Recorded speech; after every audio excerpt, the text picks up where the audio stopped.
ప్రాంతంలో మరి విద్యా సంస్థలు దాదాపు నల్గొండ జిల్లా నకిరేకల్ సువర్ణ గార్డెన్లో మాజీ ఎమ్మెల్యే చిలమర్తి లింగయ్య విలేకరుల సమావేశం నిర్వహించారు. 2 లక్షల రూపాయల రైతు రుణమాఫీ చేయలేమని మంత్రి చెప్పడం విడ్డూరంగా ఉందని లింగయ్య విమర్శించారు. జిల్లాలో 2 మంత్రులు ఉండి కూడా మంచినీరు, వ్యవసాయానికి నీరు ఇవ్వడంలో విఫలమయ్యారు. ఇలాంటి మంత్రులు ఉంటే ఎంత, లేకపోతే ఎంత అని మాజీ ఎమ్మెల్యే చిలమర్తి లింగయ్య మండిపడ్డారు. అసమర్థన పాలన వల్లే పంటకొచ్చిన దశలోని పొలాలు ఎండిపోయాయి. కృష్ణా జిల్లాలో మొత్తం ఆంధ్రాకు తరలిపోతుంటే కాంగ్రెస్ ప్రభుత్వం చోద్యం చూస్తోందని లింగయ్య ఎద్దేవా చేశారు.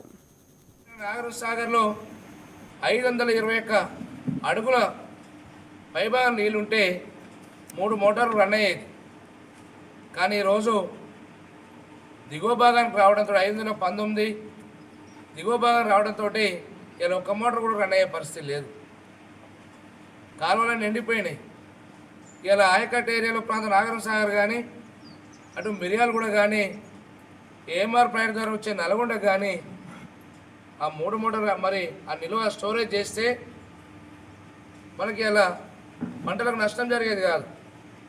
కానీ కింది భాగాన్ని తీసుకుపోతుంటే ఆంధ్ర ముఖ్యమంత్రి చంద్రబాబు నీళ్ళు తీసుకుపోతుంటే ఈ రాష్ట్ర ముఖ్యమంత్రి చేతులు కట్టుకొని, ఈ ఇరిగేషన్ మంత్రి ఉత్తమ్ కుమార్ చేతులు కట్టుకొని నీళ్లు డెడ్ స్టోరేజ్ నాగరసాగర్ ఏర్పడుతుంటే చూస్తూ ఊరుకూరు కానీ, ఏ రకమైన స్టేట్మెంట్లు కానీ, కేంద్ర ప్రభుత్వం మాట్లాడు కానీ, లేకపోతే ఎవరితో మాట్లాడి నీళ్ళని వెళ్ళిపోతుంటే కాలయాపన చేసి తప్పితే మరి వీళ్ళకు రైతుల మీద ప్రేమ ఎట్టున్నట్టో మనం ఒకసారి ఆలోచన చేయాలి.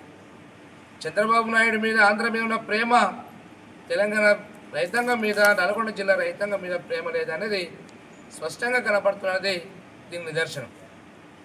గతంలో మరి మన ముఖ్యమంత్రి కేసీఆర్ గారు ఉన్నప్పుడు నాగరసాగర్లో